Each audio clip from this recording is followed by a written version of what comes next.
안녕하세요. 오늘은 하나님의 자신의 뜻을 자신이 선택한 백성들에게 함께 나누시기를 원하신다는 말씀으로 잠시 하나님 말씀을 살펴보겠습니다. 창세기는 50장에 걸친 매우 두꺼운 책입니다. 그 중에 11장에서부터 25장까지 아브라함이라는 인물을 소개하고 있는데요. 매우 많은 분량이죠. 12장 1절에 하나님이 아브라함을 불러서 그에게 축복해 주면서 너는 갈대아 우르 땅에서 나와서 가나안 땅에서 네 민족을 이루고 살아라.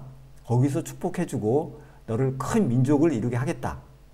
그러자 아브라함은 그 땅이 기근으로 매우 삶이 어려워지자 바로가 살고 있는 애굽 땅으로 내려갑니다. 그때 아브라함은 큰 실수를 합니다. 자신의 아내를 누이라고 하고 바로가 그의 아내를 데려가자 하나님이 급하게 개입을 하십니다. 즉 아브라함의 삶 가운데 하나님이 개입하지 않으면 아브라함은 큰일 난다는 말씀을 성경을 통해서 말해주고 싶은 것이라고 생각합니다. 그래서 그의 아내와 또 많은 재물과 또 몸종들을 하나님께서 애굽 땅에서 데려오게 합니다. 그 중에는 물론 하갈이라는 여인도 포함되어 있었던 것을 우리는 알 수 있죠. 그리고 창세기 15장에 하나님이 다시 한번 그의 축복의 말씀을 해주자 아브라함은 자신의 씨가 없으니까 내 상속자는 내 종인 엘리에셀입니다 라고 얘기를 합니다. 그래서 하나님은 아니야, 내 몸에서 내 상속자가 날 거야 라고 약속해 주죠. 그리고 15장에 하늘의 별처럼 너의 후손들이 많아질 거라고 얘기를 합니다. 그러자 7절에 그러면 이 땅에 내가 소유로 받는 것을 무엇으로 압니까? 이런 말을 하자 하나님이 언약식을 맺습니다. 그 언약식 결론은 쪼개진 고기 사이로 하나님이 횃불이 되어서 지나감으로 인해서 언약식이 체결되는 것을 볼 수 있습니다. 16장에 걸쳐서 아브라함의 아내인 사레가 그의 몸종인 하갈을 아브라함에게 건네서 바로 자식을 갖게 합니다. 그게 이제 아브라함이 한 86세 정도 되었을 때 사건으로 볼 수 있고요. 이스마엘을 태어나게 함으로 인해서 또 골치 아픈 사건들이 여러 번 생기죠. 그리고 하나님은 99세쯤 되었던 아브라함에게 나타나셔서 창세기 19장에 하나님이 다시 한번 확증해 주십니다.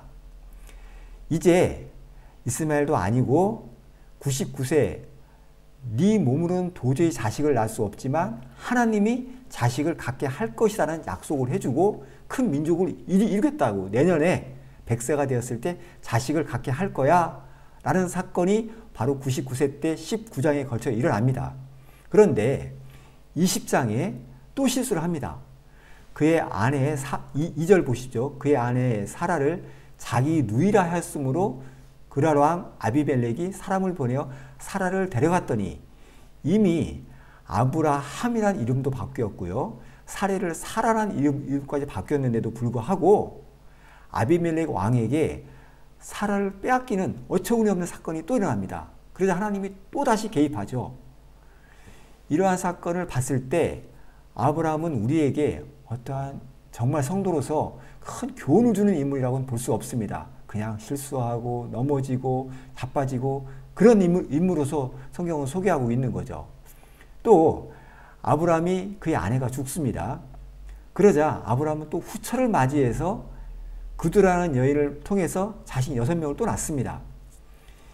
이 장면도 우리 성도로서는 왜 아브라함 왜 그래? 뭐 이럴 수밖에 없는 탄식이 나오는 장면이기도 합니다. 그런데 오늘 저는 이 중에 정말 하나님의 마음이 아브라함에 가는 장면, 이런 장면을 한번 찾아내고 싶습니다.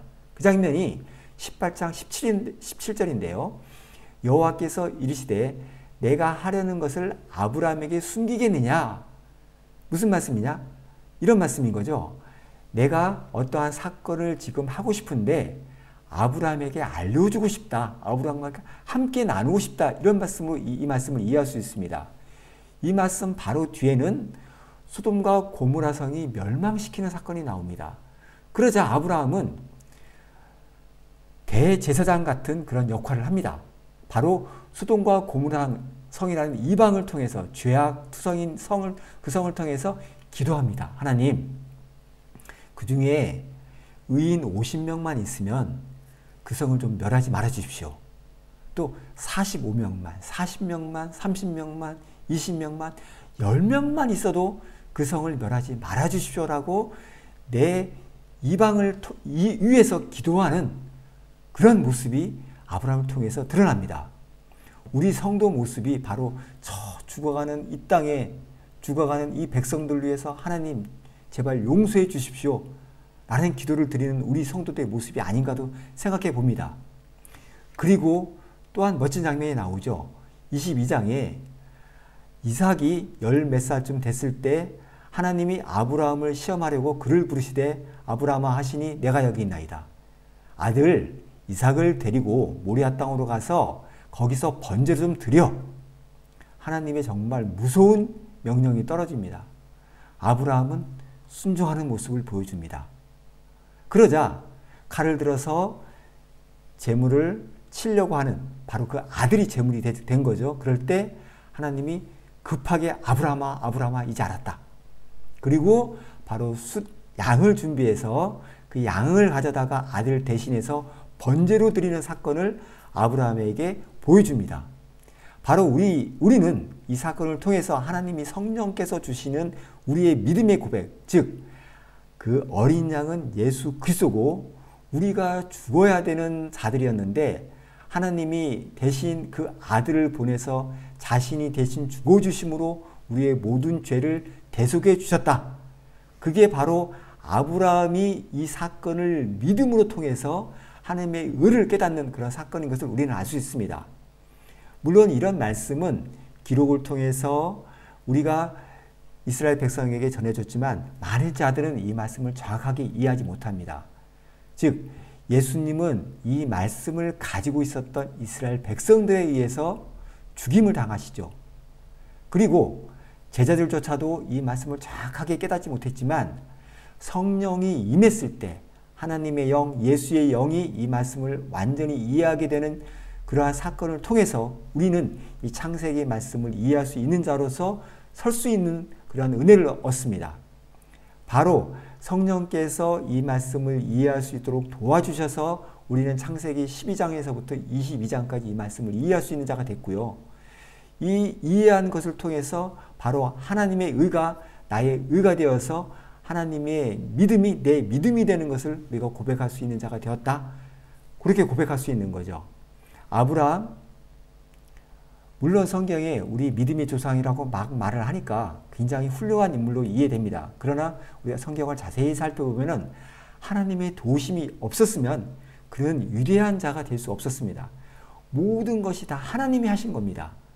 하나님이 그에게 믿음도 불어넣어 주시고 넘어지고 계속 쓰러질 때마다 하나님이 개입하셔서 그를 살려내시고 또 아들을 주시고 그 아들을 통해서 바로 이 십자가 사건을 이해하는 자로 세워주시는 것, 모든 것은 다 하나님이 하셨다는 거죠. 여러분 인생은 어떻습니까? 또한 제 인생도 마찬가지라고 생각을 합니다. 저는 부족한 다 실수투성인 제 인생인 것을 하나님께 고백합니다. 그리고 제 믿음은 하나님이 이 말씀을 깨닫게 해주신 것이라고 저는 여러분과 함께 나누고 싶은 이 강의를 통해서도 여러분과 함께 나누고 싶습니다. 여러분 믿음을 한번 살펴보시고요. 하나님이 모든 것을 해주셨다는 고백을 드리는 이 시간이 되었으면 좋겠습니다. 감사합니다.